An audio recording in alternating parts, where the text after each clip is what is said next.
大家好，我是小诺。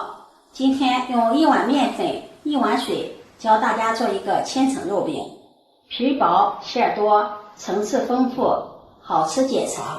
做法也是非常的简单，一起跟着视频看看我是怎么做的吧。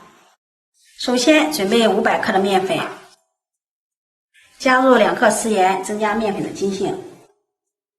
用筷子充分的搅拌均匀。搅拌均匀后，再用150克的开水烫面，边倒边搅拌。用开水烫面可以改变面筋的形成，做出的饼更加的柔软。接着往里面再打入1颗鸡蛋，继续给它搅拌均匀。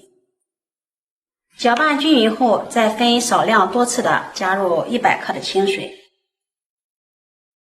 搅拌成